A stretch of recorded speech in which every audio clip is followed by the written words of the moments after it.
This used to be Mr. Halter's office. Now it's archives. Sequence photography is common now, but back in the 50s, these images were revolutionary. Oh, look at that. So that's one of you guys' cameras. It was taken, Yes. used to take that shot. Yes. Wow. Made the cover. That's so beautiful. 1955. Man, don't you wish you just turn Long back the time hands ago. of time? Turn them back. There's another one. Oh, that's the same one. Same one. Okay. Oh, think this is that- actually the magazine. Actually, the Right. magazine Oh, the cover. staff copy. Yeah. Physically seeing the images that these cameras made as magazine covers, newspaper headlines, and stop-motion photos of famous sports figures really pulls it all together. At this time, nobody could take a picture like this because there weren't any other cameras around Yeah. to take a picture like So that. it just changes the landscape. Yeah, right. But see, look at the cameras those guys are using. What would you consider that? What is that called? Just a press camera, more or less. These cameras were speed graphics. You take one picture a second.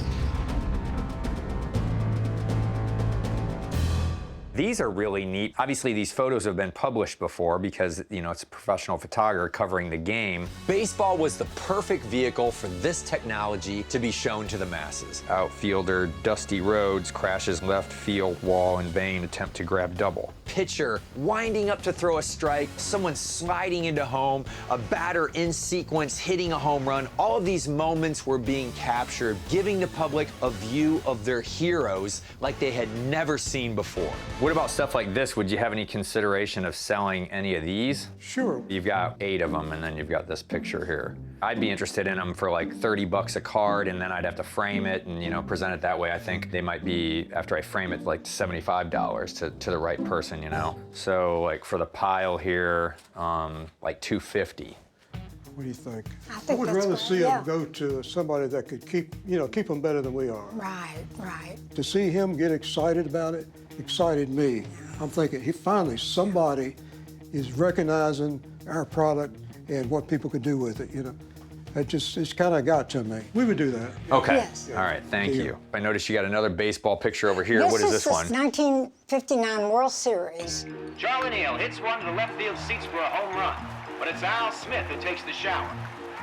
Al Smith was going up to catch it, and this man had a Coke or a beer or something Oh, and a there, beer dropped on his head. And he got so excited that Yeah. he was going to catch the ball that it just covered the player with Oh my whatever it was in the cup. gosh. Yeah, he did. This was at a point in time where technology met the innocence of an age. Like the moment the beer got spilled on the outfielder. The novelty was the fact that they had 10 images of it happening. That's incredible. What are you gonna do with this one? We'll sell it. 200 bucks. It's been published a lot, so if you want to buy it, that's great. Yeah, because it's already framed and everything. And the Okay. fact that it was hanging in this company Right. is amazing. What year is this? It's a 2020 McLaren 720 Spider. It's a convertible. This is a McLaren, a Ferrari, a Lamborghini. Yes. Which one's the fastest? The McLaren's the fastest. I mean, you said that And quick. it has the gull-wing doors, too.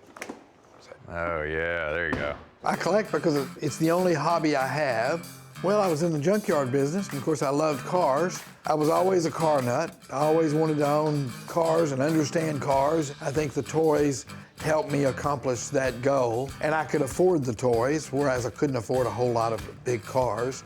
So if you got the cutaways, you ever find any cutaways that are motorcycle related? I've got the book about Von Dutch and some of his motorcycles. Really?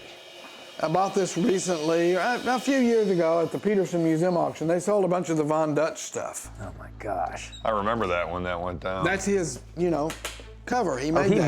made made this. that. Yeah, it was his. Oh, wow. If you collect transportation, then you know the founding fathers of the custom culture movement. Guys like George Barris, Ed Roth, and Von Dutch. They were the innovators that carved out and created what we all worship today. Look at that, man. That's so cool. There's a lot of cool stuff in there. Old master of freak out art. He kept all these articles on himself. Yes. I Or believe this, I that's wonder the if this was case. like a family piece or something. Everything in here is Von Dutch. Yeah. Von Dutch wasn't just a pinstriper. The guy was a car mechanic, he was a motorcycle mechanic, he was a clock maker, he was a gun maker, he was a knife maker, he was a sign painter. The guy could do anything, and what he did was brilliant. Everything that he touched got Dutched. Above all, he was an artist. He was authentic, he was passionate, and he was true to his trade. You know, it's funny how Single. some guys like motorcycles, some guys like yeah. cars, some guys like clocks. I have this bike. I have this Oh my bike. gosh. Yeah. You have it now? Yeah, I have this bike. What kind of bike is it? Well, it's an XAVW, so basically it's a Harley XA frame that was shaft driven, that was built for World War II to fight in the desert, to fight Rommel. So what he did was he took a Volkswagen engine because it had an opposed Harley engine. He pulled that out and stuck a Volkswagen engine in it. The XAVW is a custom motorcycle that Von Dutch built that no one had seen in years. The couple that owned that bike had a chopper shop in Long Beach, California. Oh my God, Frankie. Look at right here. He engraved his name in the motor. Von Dutch. Yep. The motorcycle was on display in the window. When they closed that shop and moved to Tennessee, they stuck it in a barn. No one even knew that that bike existed until I found it outside of Paris, Tennessee. Very nice to meet you. This is a rolling piece of custom culture history. So I'm peeling through the pages and I see another motorcycle that Von Dutch customized, a 1939 Indian 4-cylinder. This bike was given the name the Imposter.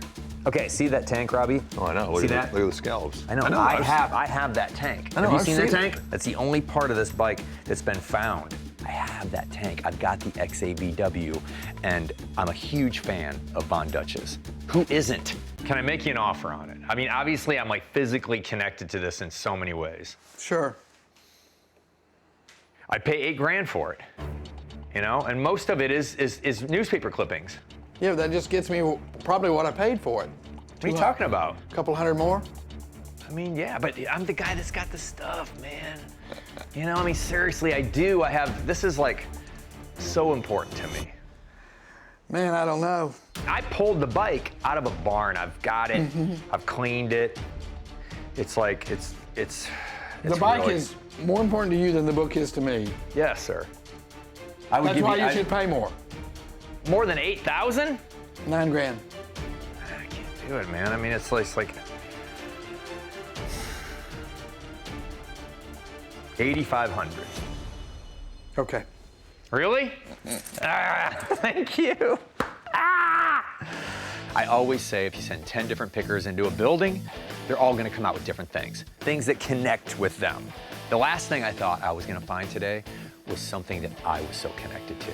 To have this photo album, his personal photo album, to own this bike that he created, to own the gas tank that he created, to have all of that together, that's crossing the T's, dotting the I's, thanking Ron, and thanking God.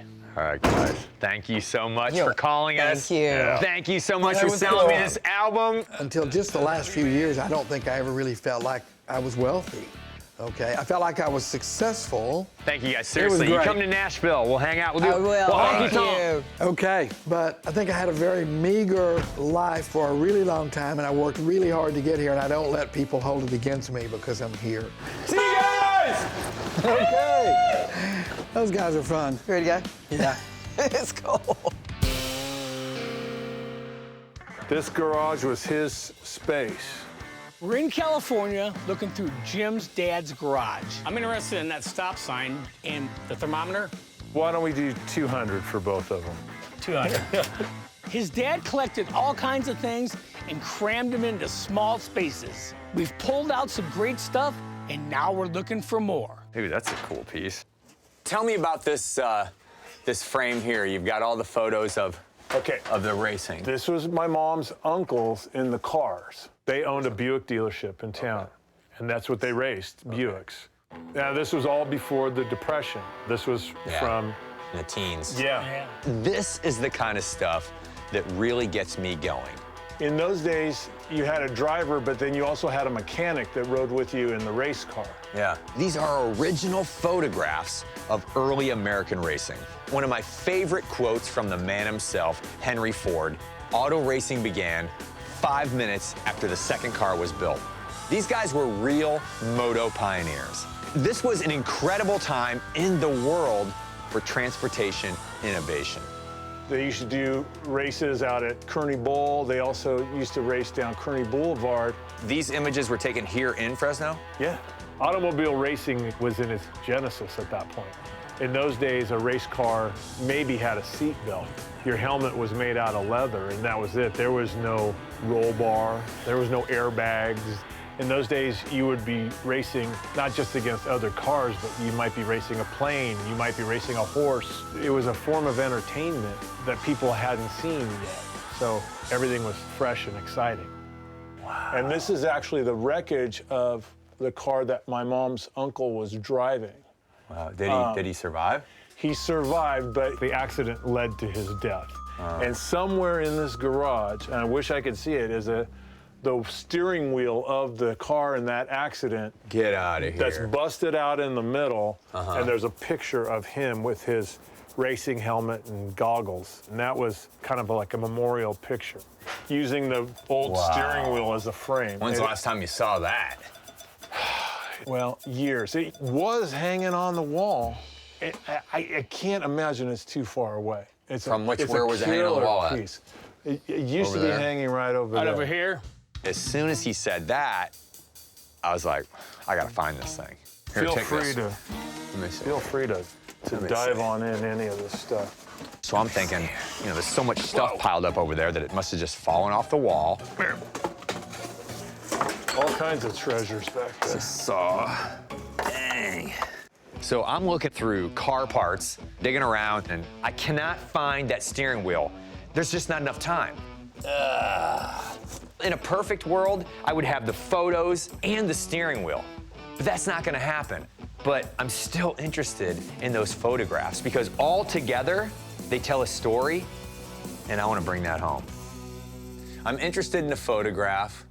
What I love about it isn't just the image, it's the story behind it. It's got everything going for it. There's a few of them on top in the right corner. They're not very crisp, but overall, it's brilliant. But with that said, I just feel like if the steering wheel is here, if you're gonna be cleaning out the garage, then if we were to cut a deal on the photographs, then maybe, you could call me and, because I'd like to keep it all together. If you want to sell it now, if you want to keep it all together and not sell it until you find the steering wheel, I understand that as well, These pictures and things like that, although they're family, everything's fair game. So if you're interested in it, it's for sale. Okay. How about, for the photo alone, 500.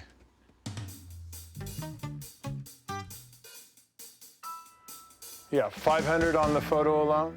Mm-hmm. Yeah. And then I just have to I'm see okay with I that. have to see the steering wheel to see where Yeah. I'd be at with it. I'm honored to own this piece for $500. I have no idea what the back end of it's gonna be, and I don't even want to speculate because I want to wait for a while to see if he can find that steering wheel. Once we put the two pieces together, then it needs to move on.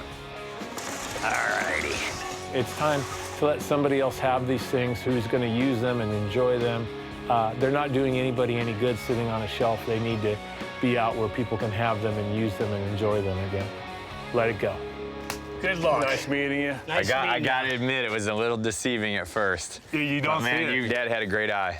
Overall, it was a great day. We got some interesting inventory, and Jim's father's collection was fun to search through. And I get that steering wheel, you're my Hey. first phone call. Jim showed us some great hospitality, and meeting people like him is why I'm in this business. See you, Jim. See you later. Take care. Take care.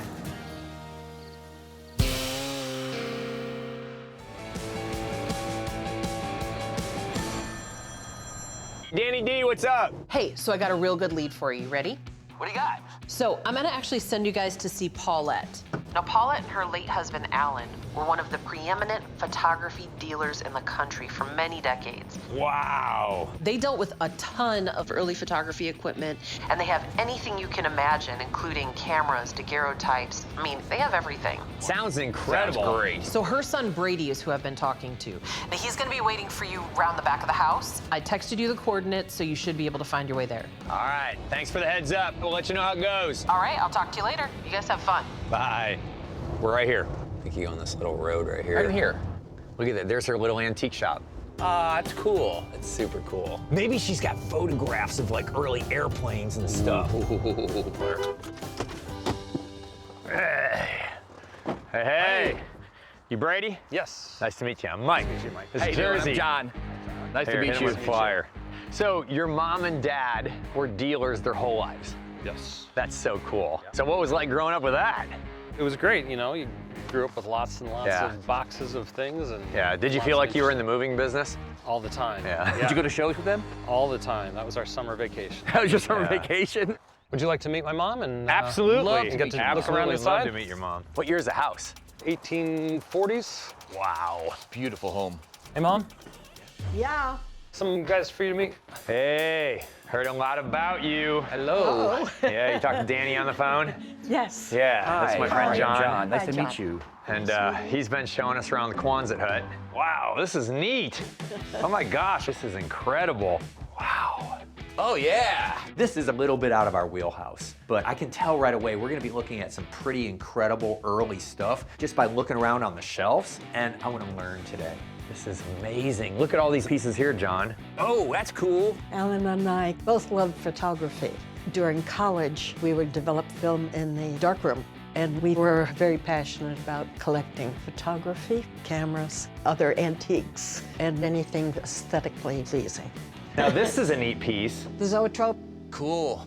Brady, would you hand me the zoetrope, please? Yeah, that thing is big one. fascinating. And you spin it and you see the motion. Through the slots. Right. A zoetrope is essentially a device that fools the eye into thinking that a series of stationary images are moving. Basically a shutter revolving around, it made whatever images you produced on this strip move.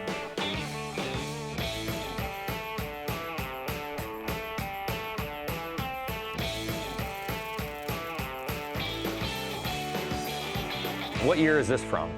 1890. You have so many different images. Yes. Wow. Oh yeah, there we go. He's jumping from horse to horse. Wow, it's so cool. Wow. You got $1,200 on that. Are you solid on that number? Yes, $1,200 is way more than I want to spend on something like this. I appreciate what it is, but no problem. yeah. No problem at all. It's a really nice piece, but it's a later mass-produced zoetrope. So for me, we're too far apart in this thing as far as value goes. Let me show you the large cameras. They're in the Okay. next room.